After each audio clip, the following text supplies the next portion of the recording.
বালু ব্যবসার দ্বন্দ্বে ৩ ভাইকে কুপিয়ে হত্যার পর বাড়িঘরে আগুন, স্বজন হারানোর পাশাপাশি এখন আশ্রয়হীন ৩টি পরিবার।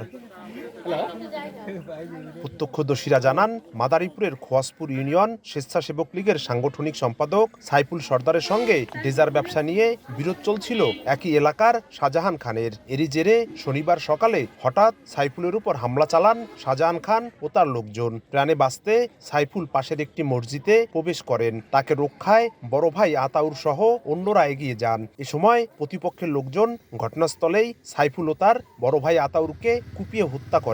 আহতদের মধ্যে ৩ জনকে ঢাকা মেডিকেলে নেওয়া হলে চিকিৎসাধীন অবস্থায় মারা যান পলাশ সর্দার। ওই ডেরেজারের ব্যবসা নিয়ে, বালুর ব্যবসাটা নিয়ে ঝামেলা দেখছি মারামারি বাজছে, ঠিক আছে। আমার বাচ্চা নিয়ে আমি পলায় গেছি গা, বাড়ি থুয়া ওই যে অন্যখানে গেছি গা। সব ঘর দুয়ার সব পুড়িয়া ফেলাইছে, আমাদের ঘরটা পুড়িয়া ফেলাইছে। এগো আইনের শাসনে আইনের বিচারে যা হয় তাই। এরা এই দেশের ক্ষতিকার না, দেশের লোক মারা, দেশের বাড়িঘর পোড়া, এই জন্য এখন বাচ্চা কাচ্চা কোথায় থাকবো। মসজিদে ঢুকছে, মসজিদ খুবই হত্যা করা হয়েছে। এরকম ঘটনা আর ঘটনা না ঘটে। এই ঘটনায় রোববার সকালে সাইফুলের মা সুফিয়া বেগম বাদী হয়ে সদর মডেল থানায় ৪৯ জনের নামে মামলা করেছেন। ৩ জনকে গ্রেপ্তার করেছে পুলিশ।